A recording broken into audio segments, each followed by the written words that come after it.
Bonjour, je m'appelle David Tellerman, je suis le fondateur de travaillerensuisse.ch et co-auteur du livre Décrocher un emploi en Suisse.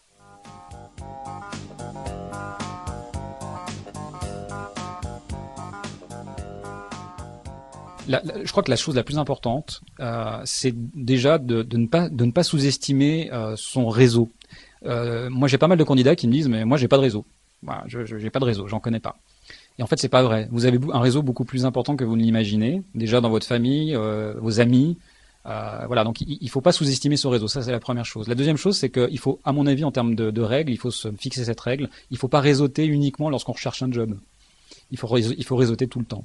Et ça va vraiment dans la claire ligne en fait de ce que j'appelle l'employabilité, c'est-à-dire être en contact avec des professionnels et de manière constante les informer sur ce que vous faites, qui vous êtes, ce que vous recherchez éventuellement, si éventuellement vous êtes en recherche d'emploi.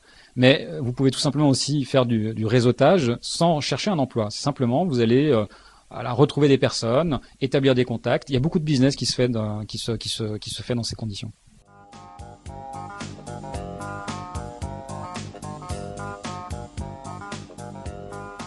Alors il y a pas mal de règles. Une règle que j'aime bien, c'est qu'il faut pas attendre quelque chose en retour. C'est-à-dire qu'on fait pas du networking pour du networking en disant j'investis dans le networking pour avoir un retour.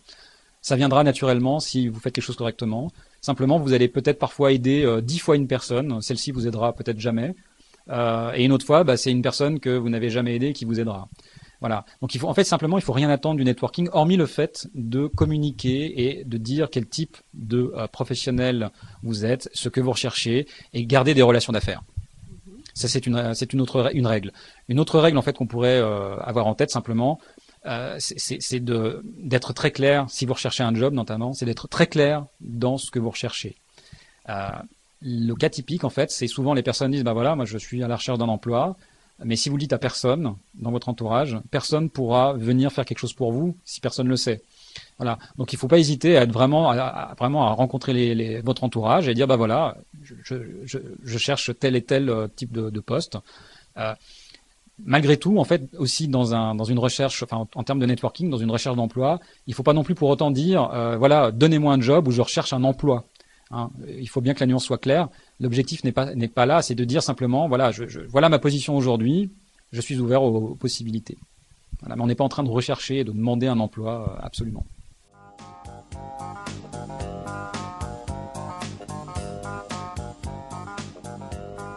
Alors, les bénéfices du networking, moi je vais vous donner un exemple très concret. Une entreprise, lorsqu'elle a besoin de quelqu'un, la première chose qu'elle va faire, elle va parler autour d'elle, c'est-à-dire qu'admettons que dans la chaîne de production d'une usine, il manque un employé. Donc, que va faire le responsable RH, ou en tout cas le chef de la ligne? Il va aller voir les ouvriers autour, il va leur dire écoutez, est-ce que par hasard vous ne connaîtriez pas quelqu'un dans votre entourage qui serait intéressé par le boulot? Il me manque quelqu'un. Et ça permet quoi? Quel est l'avantage pour l'entreprise? Ça lui évite simplement de réunir un DRH, de réunir en tout cas les personnes de la ligne business, d'établir une fiche de poste, d'établir tout un tas de choses, de perdre énormément de temps à finalement arriver à une petite annonce ou en tout cas une technique pour rechercher quelqu'un qui va coûter cher et qui va coûter du temps. Donc l'employé a reçu l'information de son chef en disant tiens je recherche quelqu'un et lui qu'est-ce qu'il va faire? Eh bien il va dans son entourage, il va appeler ses copains, ses amis, voilà tiens je cherche voilà.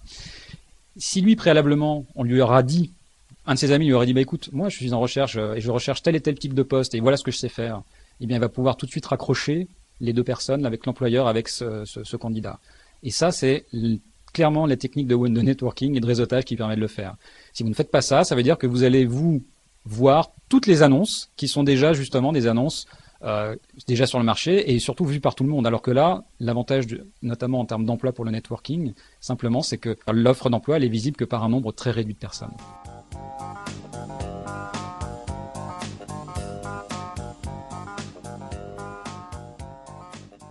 Alors ce que j'appelle les places to be, c'est simplement les endroits où vous devez absolument être pour augmenter finalement la force de votre réseau et les gens qui pourraient constituer votre réseau.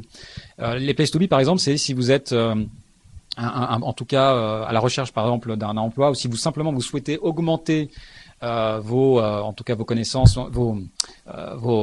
les professionnels en tout cas avec qui vous êtes en relation. Je pense qu'il ne faut pas du tout hésiter à voir, par exemple, quel type de conférences se font sur votre domaine. Et il y en a énormément. En fait, il y a beaucoup plus de conférences qu'on peut imaginer, ou soit de conférences, soit je dirais, de rassemblements de professionnels sur un thème. C'est vraiment très important d'aller d'être visible en fait en tout cas dans ces manifestations. Vous allez pouvoir rencontrer tout un tas de professionnels, apprendre énormément de choses, échanger des cartes de visite. Et ça, c'est vraiment du terrain. Et souvent, on a tendance à imaginer que le réseau, ça se résume à des réseaux sociaux professionnels comme Xing, LinkedIn, etc. ou Résonance. C'est très important d'être sur le terrain. D'ailleurs, Résonance l'a bien compris au demeurant, parce que eux font les deux en fait. Hein. Ils ont vraiment un système très intéressant, à la fois donc site, mais aussi concret terrain où les gens se rencontrent, s'échangent. Ça, c'est majeur.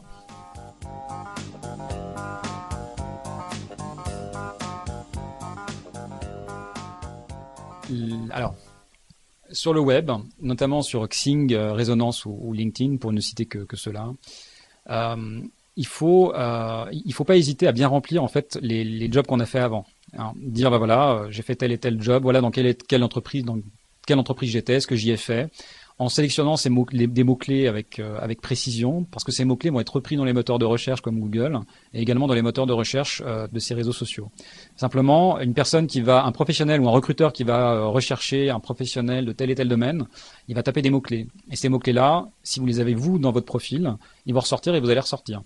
Donc l'idée, c'est pas de montrer des mots-clés que vous pensez être des bons mots-clés, c'est les mots-clés que vous pensez que les professionnels et les recruteurs vont taper. Donc ça, c'est vraiment quelque chose qu'il faut avoir en tête. Souvent, on me pose la question aussi, photo, pas photo. Évidemment, photo. Tout le monde aujourd'hui met une photo, ou presque tout le monde met une photo sur les réseaux sociaux professionnels. J'éviterais, moi, si possible, de communiquer des informations personnelles. Hein, donc, notamment la date de naissance, c'est pas forcément une obligation de le mettre. Et puis, surtout, donc, pour moi, ce qui est important et un élément qui peut être vraiment très différenciateur sur ces réseaux, et en tout cas pour ressortir du lot, c'est simplement être actif sur les différents forums que ces réseaux peuvent proposer. Hein, que ce soit Xing, LinkedIn ou Résonance, tous mettent en place, alors avec plus ou moins de précision, mais des forums sur lesquels en fait vous allez pouvoir vous exprimer sur tel et tel sujet.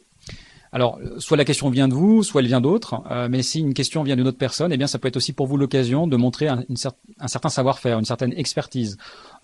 L'idée étant de montrer que finalement, c'est un domaine que vous connaissez, sur lequel vous avez des choses intéressantes à dire. Ça peut être un moyen de se faire recruter, en tout cas repérer. Voilà. Aussi, ce que les gens ne savent peut-être pas tous, c'est que pratiquement tous ces outils proposent au DRH, des solutions payantes qui leur permettent de naviguer et de faire des recherches dans la base de données des professionnels qui se sont inscrits sur ces réseaux, et ils le font en toute impunité. Alors, en France en particulier, il y a un réseau qui s'appelle Viadeo, qui est peu développé en Suisse, mais sur lequel en fait vous voyez tout de suite qui a consulté votre page. Avec ces services proposés aux professionnels, eh bien, vous ne voyez pas qu'un professionnel a regardé votre page, et pourtant il l'a bien vu, il vous a regardé. Il est allé sur votre page. Donc ça, c'est vraiment quelque chose qu'il faut bien avoir en tête.